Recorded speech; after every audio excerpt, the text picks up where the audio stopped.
Hello friends, നമ്മുടെ പുതിയ വീഡിയോയിലേക്ക് എല്ലാവർക്കും സ്വാഗതം. ഞാൻ ലക്ഷ്മി. എല്ലാവരും സുഖമായിട്ടിരിക്കണമെന്ന് വിശ്വസിക്കുന്നു. അപ്പോൾ ഞാൻ ഇന്ന് വന്നിരിക്കുന്നത് ചൂട് കാലത്ത് പപ്പായ നമുക്ക് കഴിക്കാമോ, അതുപോലെ തന്നെ പപ്പായ എങ്ങനെ ഫ്രഷായിട്ട് സൂക്ഷിക്കാം, അതിനെക്കുറിച്ചുള്ള ഒരു ഡീറ്റെയിൽഡ് വീഡിയോ ആയിട്ടാണ്. അപ്പോൾ നമുക്ക് വീഡിയോയിലേക്ക് പോകാം. ചൂട് കാലത്ത് എന്ത് കഴിച്ചാൽ ആശ്വാസം കിട്ടും എന്ന ചിന്തയിലാണ് മിക്കവരും, അല്ലേ? അപ്പോൾ തണ്ണിമത്തനാണ് ഈ ചൂട് കാലത്ത് ഏറ്റവും അധികം ചിലവ് അല്ലെങ്കിൽ വിൽപ്പന നടക്കുന്ന ഒരു ഫ്രൂട്ട്. പക്ഷെ എന്നാൽ പോലും നമുക്ക് സുലഭമായിട്ട് കിട്ടുന്ന വേറൊരു സ്പെഷ്യലായിട്ടുള്ള ഫ്രൂട്ടുണ്ട്. നമുക്ക് നമ്മുടെ മിക്ക വീടുകളിലും കോമൺ ആയിട്ട് കാണുന്ന ഒരു ഐറ്റമാണ് പപ്പായ. ഈ ചൂട് കാലത്ത് പപ്പായ കഴിച്ചാൽ ശരീരത്തിനും വളരെ നല്ലതാണ്. അപ്പോൾ പപ്പായ വേനൽക്കാലത്ത് കഴിക്കുന്നത് വളരെ നല്ലതാണ്. എത്ര പേർക്ക് അറിയായിരുന്നു? കൂടാതെ പപ്പായയിൽ ബീറ്റാ കരോട്ടിൻ അടങ്ങിയിരിക്കുന്നതിനാൽ നമുക്ക് വേനൽക്കാലത്ത് കണ്ണുകൾക്ക് ഉണ്ടാകുന്ന വീക്കമൊക്കെ തടയാൻ വേണ്ടി വളരെയധികം ഹെൽപ്ഫുള്ളാണ്. നമ്മുടെ പപ്പായയിൽ വൈറ്റമിൻ, അതുപോലെ തന്നെ പൊട്ടാസ്യം, ഫൈബർ ഒക്കെ ഒരുപാട് അളവിലുണ്ട്. അപ്പോൾ അതുകൊണ്ട് തന്നെ നമ്മൾക്ക് പപ്പായ നമ്മുടെ ഫുഡിൽ ഇൻക്ലൂഡ് ചെയ്യുന്നത് നമ്മുടെ ഹാർട്ടിൻ്റെ പ്രൊട്ടക്ഷനും വളരെ നല്ലതാണ്. അതായത് ഹാർട്ടിൻ്റെ ഹെൽത്തിന് വളരെ നല്ലതാണ്. അതുപോലെ തന്നെ ഇപ്പോൾ ഡൗട്ട് ഉണ്ടാവും, നമുക്ക് ഷുഗർ അല്ലെങ്കിൽ ഡയബറ്റിക് പേഷ്യൻസിനൊക്കെ കഴിക്കാൻ പോകും. ചെറിയ അളവിലൊക്കെ നമുക്ക് കഴിക്കുന്നതുകൊണ്ട് കുഴപ്പമൊന്നുമില്ല. അതുപോലെ തന്നെയാണ് നമുക്ക് വേനൽക്കാലത്ത് നിർജ്ജലീകരണം കൂടുതലാണ്. അപ്പോൾ അതുകൊണ്ട് ഇത് തടയാനും ശരീരം എപ്പോഴും നല്ല കൂൾനെസ് ഫീൽ ചെയ്യാൻ വേണ്ടിയിട്ട് ഇത് കഴിക്കുന്നത് നല്ലതാണ്.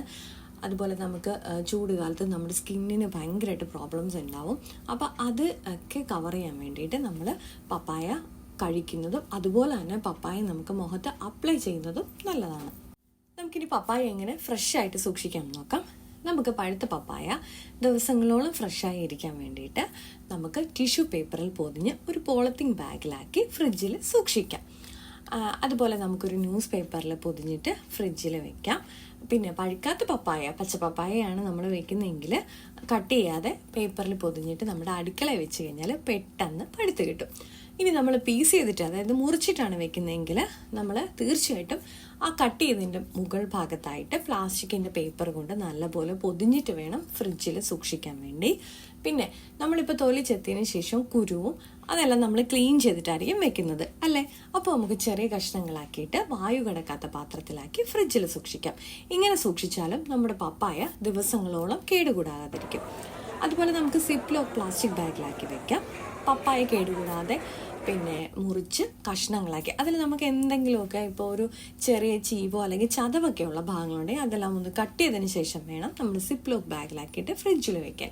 ഇങ്ങനെ ചെയ്യുമ്പോൾ നമുക്ക് പിന്നീട് എടുക്കുമ്പോൾ പപ്പായ നല്ല ഫ്രഷ് ആയിട്ടിരിക്കും. അതുപോലെ തന്നെ നമുക്കിത് വേണമെന്നുണ്ടെങ്കിൽ പീസ് ചെയ്തിട്ട് ഫ്രീസറിൽ വെക്കാം. എന്നിട്ട് നമുക്ക് ഒരു 2-3 ദിവസം കൂടുമ്പോൾ നമ്മുടെ മുഖത്ത് ജസ്റ്റ് ആ പീസ് എടുത്തതിന് ശേഷം നന്നായിട്ടൊന്ന് അപ്ലൈ ചെയ്ത് കൊടുക്കുന്നത് നമുക്ക് ഈ ചൂട് കാലത്ത് നമ്മുടെ സ്കിന്നിലുണ്ടാകുന്ന സൺ ടാനൊക്കെ റിമൂവ് ചെയ്യാൻ വേണ്ടിയിട്ട് വളരെ ഹെൽപ്ഫുള്ളാണ്. അപ്പോൾ നമ്മുടെ ഇന്നത്തെ വീഡിയോ എല്ലാവർക്കും ഇഷ്ടപ്പെട്ടിട്ടുണ്ടെന്ന് വിചാരിക്കുന്നു. മറ്റൊരു വീഡിയോ കാണും വരെ നന്ദി, നമസ്കാരം.